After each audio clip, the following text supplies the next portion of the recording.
Então, vamos embora. Hoje, sem mais delongas, vamos falar sobre as 7 maiores mentiras que já te contaram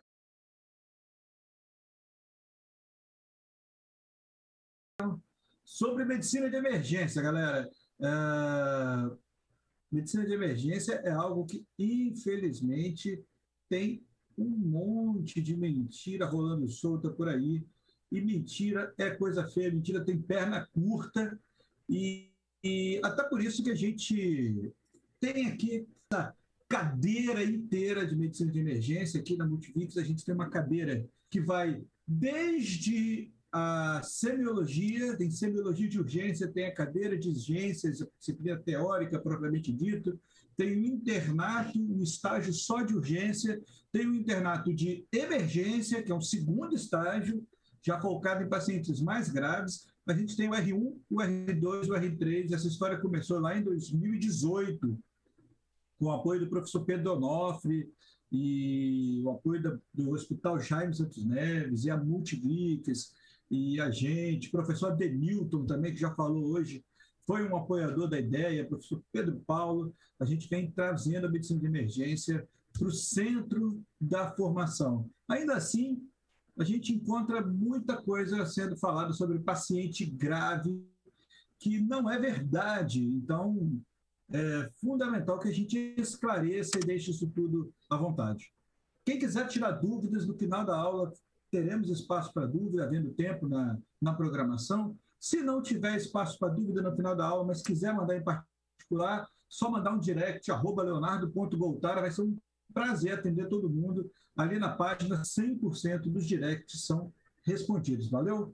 Então vamos lá. Mentira número 7. A sétima maior mentira sobre pacientes graves. Continha de gasometria. Cara, isso é lenda urbana. O que acontece? Sinceramente, não existe isso. Assim, aliás, existe, está nos livros. Mas vamos bater uma real. Na vida real, ninguém faz essa conta. Essa é a história do senhor João. O senhor João está internado na UTI. Ele tem Covid, ele está entubado, fração inspirada de oxigênio 100%, está em oxigênio puro, um caso grave, uma PaO2, uma gasometria com uma PaO2 de 69,9, ou seja, ele tem uma relação PF horrorosa, tá? E um PaCO2 de 38, que teoricamente está normal, mas tchan, tchan, tchan, tchan, quando você vai olhar o pH do senhor João tem um pH de 7,66. E aí, nos livros, na prática, o que acontece? A galera fica fazendo continha, procurando descobrir se isso é uma alcalose compensada, não é. O bicarbonato, olha aqui o bicarbonato, 42,8.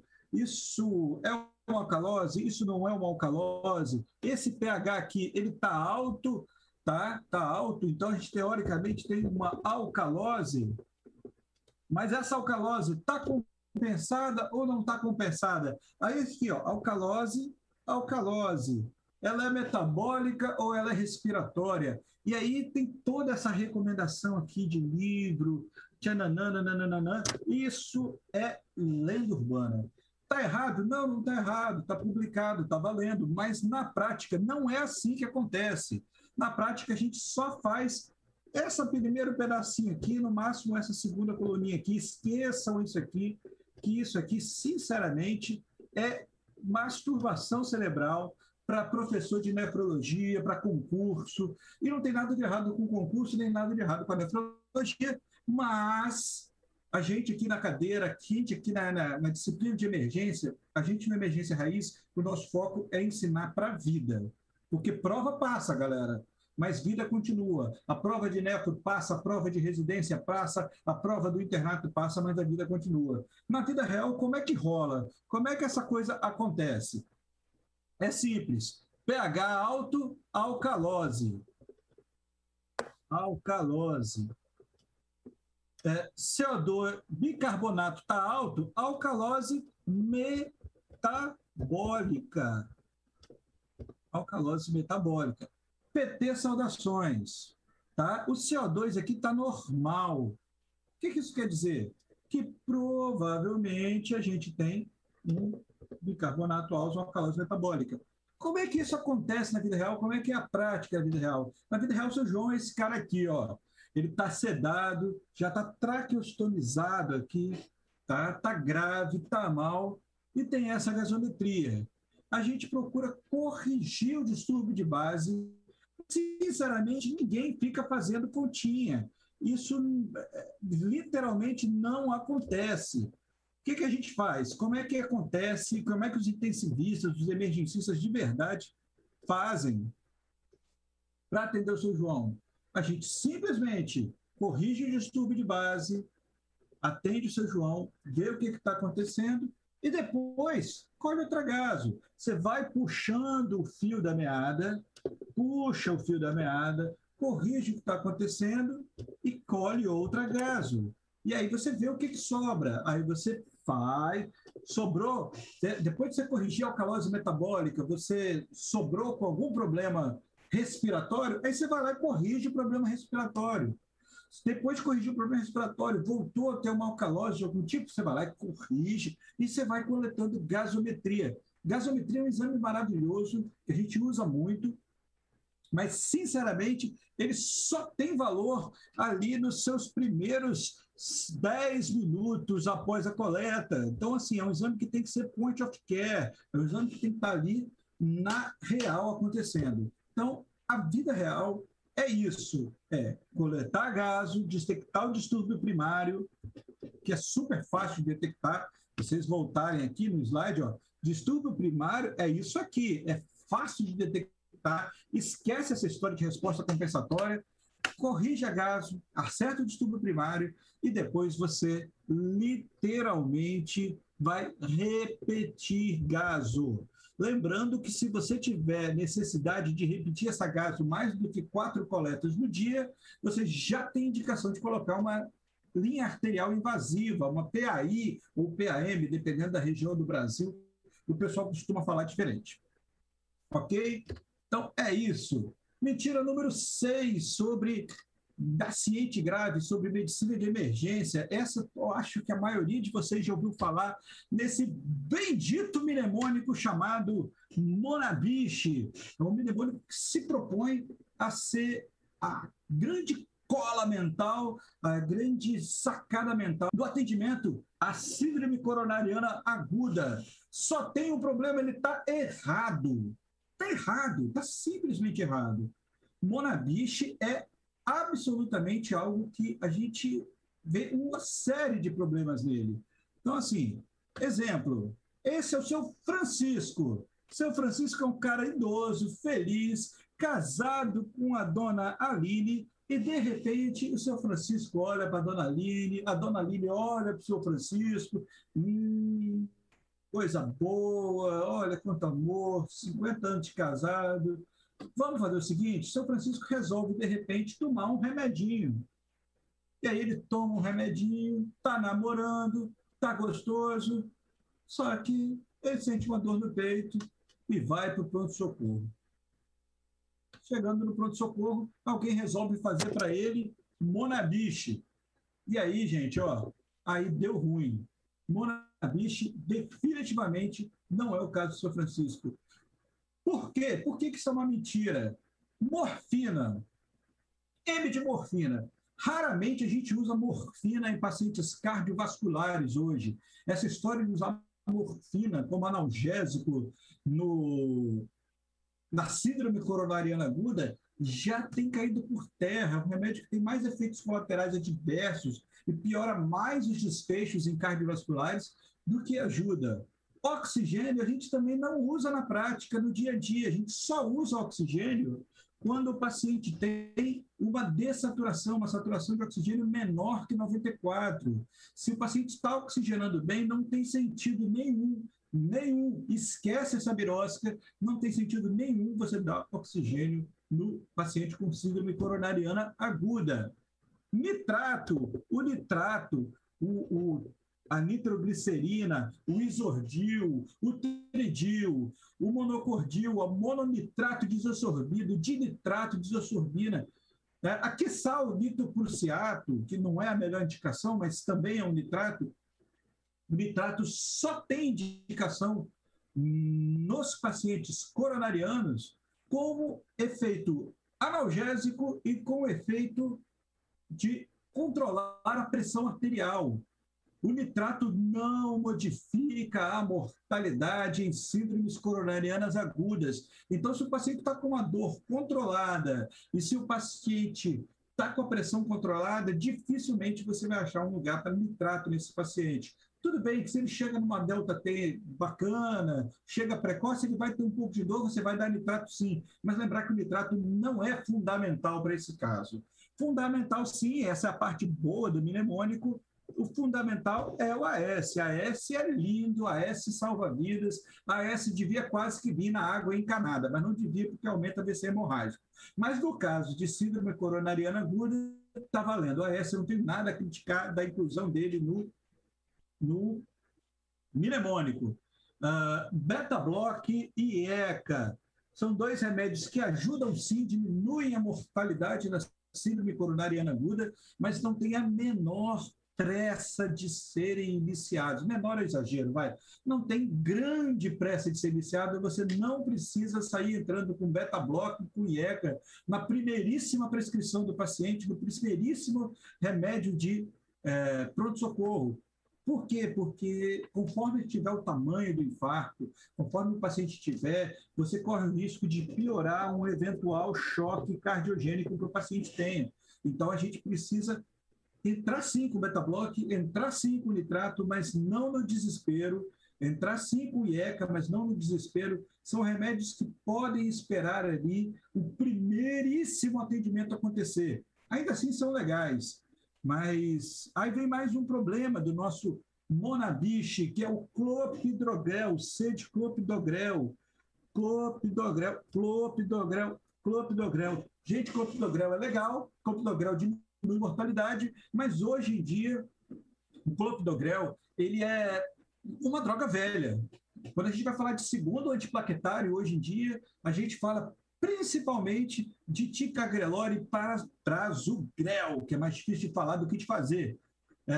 O ticagrelor e o prasugrel eles não são uma opção mais moderna ao clopidogrel, eles são literalmente melhores e salvam mais vidas do que o clopidogrel. Eles têm um NNT, um número necessário para tratar melhor, tá?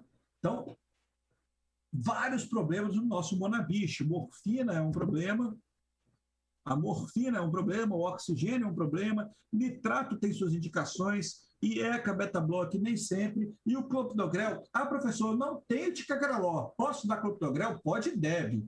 Clopidogrel é legal, mas ele não é mais a melhor conduta que você pode fazer para o seu paciente. E a história lembrar da heparina e da estatina. Heparina com as suas contraindicações e indicações, via de regra a gente vai fazer, é uma parte legal do mnemônico. E a estatina, gente, lembrar que não é simvastatina 20 miligramas, é estatina de alta potência, é a torva, tá? É pravastatina, é coisa pesada, rosuvastatina é coisa pesada. Então, essa é uma questão importante. E lembrar do senhor Francisco. Lembrar do senhor Francisco. O senhor Francisco queria ser feliz. O senhor Francisco queria ser feliz. Ele tomou Viagra. Lembrar que nitrato está contraindicado nesses casos. Então, o Monabich é uma simplificação mentirosa do atendimento à síndrome coronariana aguda e ganha aqui para a gente o nosso mentira número 6. A mentira número 5, é uma mentira que teremos mais palestras sobre isso hoje, mas eu não podia deixar de entrar nessa lista, fala sobre cuidado paliativo em sala de emergência. Se você está em cuidado paliativo, isso quer dizer que você vai morrer mais rápido. O cuidado paliativo é aquele paciente que você deixa ali no cantinho da emergência, que você não vai investir nele, acho essa expressão péssima, que você não tem nada para fazer, porque aquele ali é paliativo. Olha, nada mais tenebroso do que isso. Essa é uma mentira deslavada. E tem mais: cuidado paliativo diminui a mortalidade. Como assim? Tem trabalhos já mostrando que, se você coloca o paciente em cuidado paliativo, simplesmente o paciente não é que ele vive melhor, ele vive mais. Trabalho mostrando no New England, já há 10 anos, já que esse trabalho está rodando, reproduzido, mas esse talvez seja um dos principais, que mostrou que quando a gente coloca cuidado paliativo precocemente na evolução da doença, simplesmente o paciente vive mais.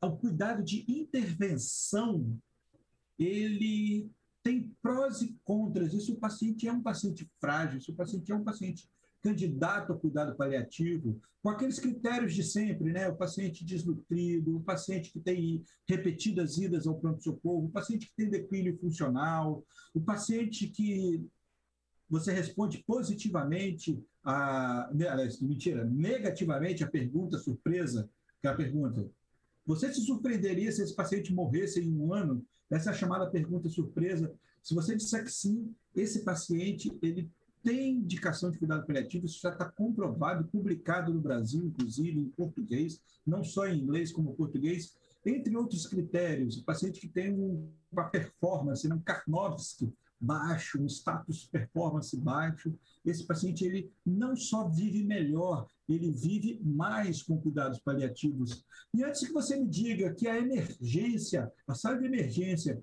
é o pior lugar possível para fazer paliativo, eu vou te dizer que essa é uma variação da mesma mentira número 5, porque o pior lugar possível para fazer cuidado paliativo é no velório. A emergência pode ser um local inadequado, um local não ideal, mas acredite, antes tarde do que nunca, ganhar o jogo aos 48 do segundo tempo é melhor do que perder o jogo. Então, façam cuidado paliativo na emergência, a gente vai ter mais falas sobre isso hoje, com pessoas maravilhosas aí no programa. Mentira número 4. Esse aqui é um paciente da vida real. Esse caso aconteceu, e aliás, ele não aconteceu, ele acontece todo santo dia. Esse aqui é o seu Ricardo. O seu Ricardo está grave, está entubado, já está na UTI, mas ele poderia estar na sala de emergência também. E seu Ricardo apresenta a sua fibrilação atrial, a sua FA.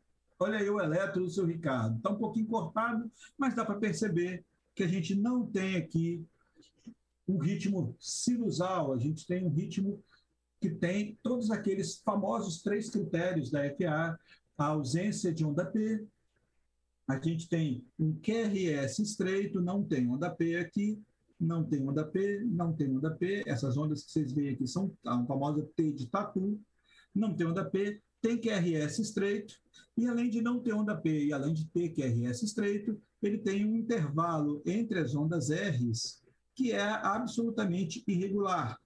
Então, ele fecha o critério para FA, e aí o seu Ricardo está aqui internado na UTI, está com FA. E ele também está usando, tchananã, olha aqui, que está usando, ele está usando noradrenalina. E aí, essa pergunta é recorrente. O que acontece?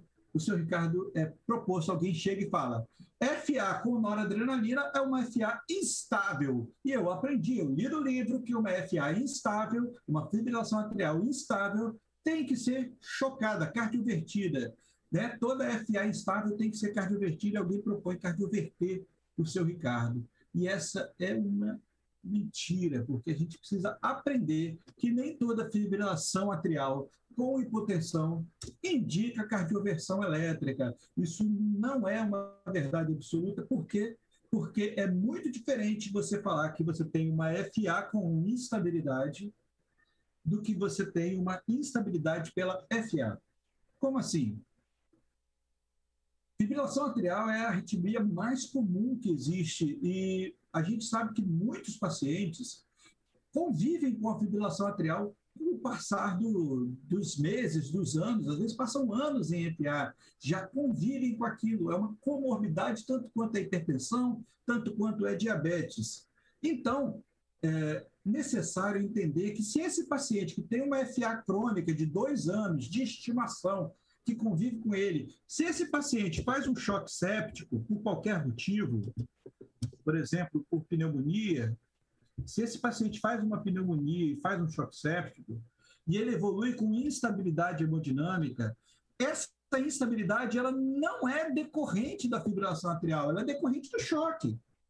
Logo, não cabe você querer reverter o problema que é agudo, tratando um problema crônico. Esse choque necessita ser tratado com fase aguda. A instabilidade ela está acompanhada da FA, mas ela não está causada pela FA.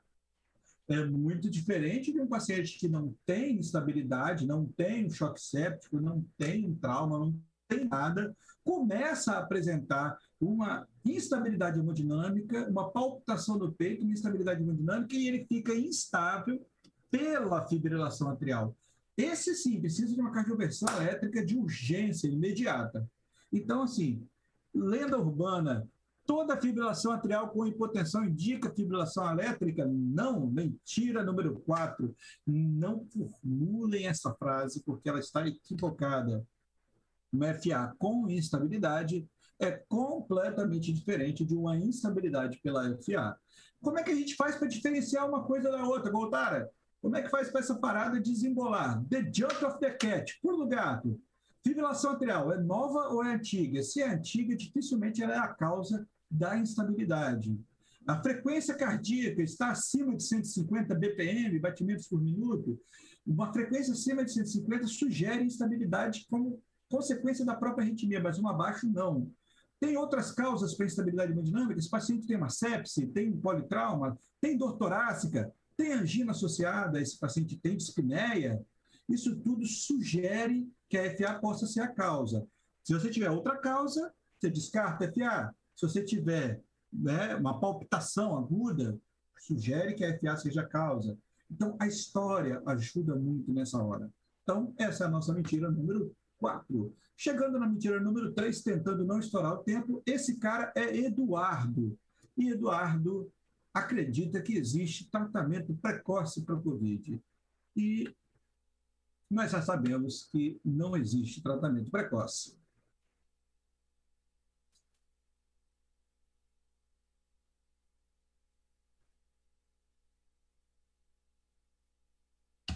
A live sobre tratamento precoce da Covid em 10 segundos. Live sobre tratamento precoce da Covid. Não existe tratamento precoce da Covid, não dá para prevenir que os pacientes fiquem graves usando cloroquina, ivermectina ou qualquer coisa do tipo. A gente, nesse mote, nessa hora, a gente fica discutindo, como diz a colega infectologista, discutindo de que lado da terra plana, de que borda da terra plana a gente vai pular. Terra não é plana, tratamento precoce da Covid não existe, essa é uma lenda urbana sobre como prevenir que os pacientes se agravem e, por favor, não sejam como o Eduardo, usem a máscara adequadamente, tá bom, galera? Chegando quase no final da nossa lista, nossa mentira número 2. Esse aqui é o Johnny. Johnny é paramédico, ele trabalha na cidade de Detroit, Illinois. E lá em Detroit, ele foi treinado e como paramédico, profissão regulamentada que é, lá nos States, ele foi treinado para toda vez que ele pegar um paciente com Glasgow menor ou igual a 8, ele colocar um tubo no paciente e acreditem, ele mesmo faz isso. Ele não é médico. Johnny não é médico, Johnny é paramédico, é uma profissão à parte. E ele mesmo faz isso, ele coloca o tubo, entuba os pacientes com Glasgow menor ou igual a 8 e leva para os médicos que ficam no hospital. Né? Em muitos países de primeiro mundo, quem faz o atendimento paramédico, quem faz o atendimento pré-hospitalar não é médico. Outros países não, tem médico na ambulância, como nós temos no Brasil. Então, isso varia conforme cada cultura, cada local. Mas por que essa é uma lenda urbana? Porque a escala de coma de Glasgow que Johnny usa para se basear e decidir o que intuba, ela foi proposta aqui. Ó. Esse aqui, para quem nunca viu, para quem já ouviu falar, mas nunca viu, esta é a publicação original. 1974, acho que a maioria aqui não era nascido, eu não era nascido em 74, e esses dois caras aqui publicaram uma proposta de avaliação do coma através da escala de Glasgow. E ele foi proposto para ser usado originalmente por Johnny. Foi proposto para ser usado originalmente por paramédicos no ambiente pré-hospitalar em vítimas de trauma. Só tem um problema. As pessoas começaram a extrapolar isso para Dona Antonieta. Dona Antonieta tem 88 anos, sofre de Alzheimer há 7. Ela já é acamada, se alimenta através de uma gastrostomia que não aparece na foto, não reconhece familiares e não consegue verbalizar adequadamente. Ela faz uma sepse e vai parar no pronto-socorro. Chegando no pronto-socorro, alguém atende ela e vai aplicar uma escala de Glasgow. E aplicando a escala de Glasgow, conclui que a Dona Antonieta, ela abre os olhos, ganha 4 pontos, não verbaliza, ganha 1, não responde a comando motor, ganha 1, e aí alguém faz a soma, 4 mais 1 mais 1, alguém fala assim, o Glasgow da Dona Antonieta é 6, vamos entubar a Dona Antonieta. E isso é um erro crasso. Glasgow menor ou igual a 8 indica tubo, sim, para paramédicos no pré-hospitalar em vítimas de trauma. Não indica tubo necessariamente não indica tubo em pacientes clínicos no ambiente intra-hospitalar, sendo abordados por médicos. Então, essa é uma mentira casca grossa que o pessoal fala por aí. Glasgow menor ou igual a 8 é igual a tubo? Nem sempre. Nem sempre. O pessoal fala que rebaixamento do nível de consciência é uma indicação de tubo. E isso é mentira. Mentira grossa. Por quê? Porque nem todo rebaixamento do nível de consciência indica tubo. Na verdade, o que indica tubo é a incapacidade de proteger a via aérea. Se a dona Antonieta chegar no pronto-socorro com uma glicemia igual a 20, você não vai entubar ela, você vai dar glicose, daqui a 10 minutos ela vai estar bem. Beleza? É isso, essa é a nossa mentira número 2, que já acabou de passar. A mentira número 2 é Glasgow menor ou igual a 8 indica tubo? Não, não indica. O que indica tubo é incapacidade de proteger a via aérea, não é necessariamente o rebaixamento do nível de consciência. O rebaixamento do nível de consciência pode até sugerir que o paciente esteja incapaz, mas não é sinônimo. Valeu, galera? Mentira bônus, mentira sobre ensino médico. Essa não é a nossa mentira número 1 ainda. Essa é a mentira bônus. É aquela que você fala em que um paciente com hemorragia subdural vai ser atendido por um acupunturista. Não, mentira, isso não acontece. É aquele paciente onde você fala que um câncer de pulmão vai ser atendido por um proctologista. Não, isso não acontece. Você não procura um médico do canal anal para tratar o seu pulmão, você não procura um endocrinologista para fazer o seu tratamento de miopia. Você procura um especialista. E no ensino médico isso também é verdade. O endócrino a gente aprende com endocrinologista, cardio, com cardiologista, vascular, com vascular, nefro a gente aprende com nefro e emergência a gente aprende com o emergencista. É fundamental que vocês lutem nas suas cadeiras, nas suas disciplinas, nas suas escolas, nas suas residências, pela presença de emergencistas de formação para poder ensinar o atendimento à emergência, porque emergência é diferente. Emergência não é uma endócrino aguda, emergência não é cardiologia aguda, emergência é mais do que isso. A maior mentira de todas é essa. Já sabe entubar? Está pronto para ir para o PS. Mentira deslavada. Esse aqui é o Maurício. O Maurício é acadêmico do curso de medicina e porque ele fez essa foto, ele acha que ele está pronto para ir para o PS. Só que o Maurício é um grandíssimo filho da mãe. Ele entuba sem luva, ele passa em tuba sem o guia, ele mal sabe o que está fazendo. Ele mal sabe o que está fazendo. Saber posicionar um tubo entre as cordas vocais com um pouquinho de treinamento, até o macaco rezo sabe. Entubar, como disse ali o nosso querido dose de emergência, o Eugênio Franco, é muito mais do que isso, tá? Bem mais. Depois que você entuba, você não está pronto para ir para emergência. Sabe por quê? Porque fazer emergência é muito mais do que isso. Se souber entubar já está bom, resolve esse caso aqui, ó. Muito mais do que saber entubar. Souber entubar já está bom? Atende o politrauma aqui, ó. Programa ventilação mecânica, lida com a derivação ventricular, lida com o trauma de cervical. Espera aí, gente. O buraco é mais embaixo. Há de ser necessário aprender com quem realmente faz emergência. Não é 2, 3 síndromes que você aprende, que você está apto a fazer tudo. Dá para aprender? Dá para aprender. Ninguém é mais inteligente que ninguém. Mas é necessário fazer isso de verdade, não de passeio. Se souber entubar, é só o começo, gente. Olha, intubação não resolve esse pulmão. Intubação não resolve isso aqui. Isso aqui você vai resolver com outras habilidades, com o manejo do paciente clínico, com o manejo da ventilação mecânica, com o manejo da sedação, com o manejo do paciente grave como um todo. Tá ok? Então, é isso. São várias habilidades necessárias. Intubação, ventilação mecânica, um mindset, choque, cuidado paliativo, ACLS, ATLS, PHTLS, PAUS, procedimentos, ultrassom, point of care, são várias habilidades necessárias para que você faça bem feito o atendimento de emergência.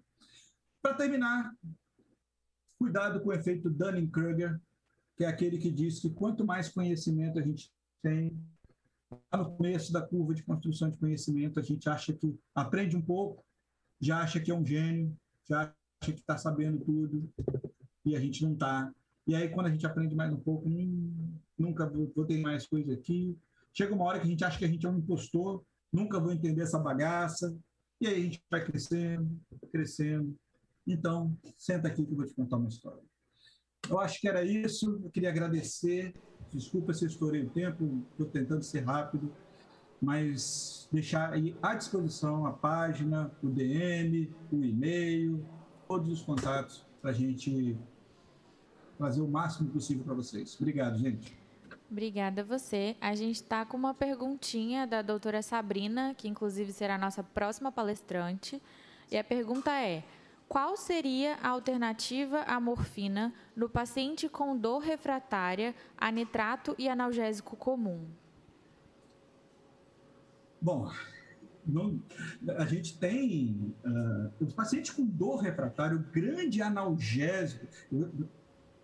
Peraí, minuto de pausa. Primeiro, beijo para a Sabrina.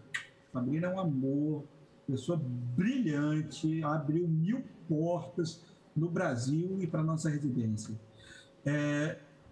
A morfina tem o seu lugar como dor refratária. O que acontece, e é o mais importante para a gente colocar isso, é que o grande analgésico da síndrome coronariana aguda chama-se abrir a artéria. Abrir a artéria. O paciente que você tem uma dor muito intensa, que não melhora com nitrato, com AS, com clopidogrel, ticagrelor, com heparinização plena, esse paciente tem que ir para o cateterismo. Lembrar que se for o clássico infarto com supra, a meta é 1h30 para chegar.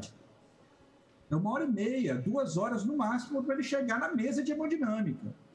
E mesmo que se for um infarto sem supra, onde a gente vai fazer um cateterismo precoce, mas não necessariamente imediato, a meta é 24, 48 horas. Tá? Agora, se a meta do infarto com supra é 90 minutos, a dor refratária por desse intervalo de 90 minutos, ainda tem um lugar para morfina. Mas, sinceramente, eu acho que cada vez menor.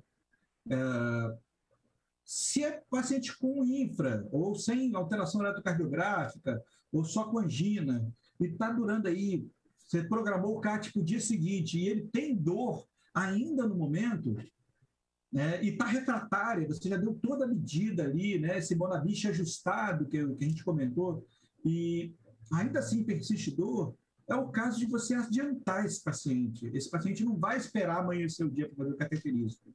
A melhor analgésico que você pode ter é abrir a artéria. Não tendo abertura de artéria, não tem possibilidade de adiantar, tudo bem, a morfina ainda existe. Ela ainda, mais do que existe, ela ainda resiste. É isso. Muito obrigada, doutor Leonardo Goltara. A gente está muito feliz com a sua presença aqui hoje e a gente gostaria muito de agradecer a todo o apoio que você sempre ofertou e por você confiar tanto no potencial do nosso evento. Não, vocês são maravilhosos, eu que agradeço.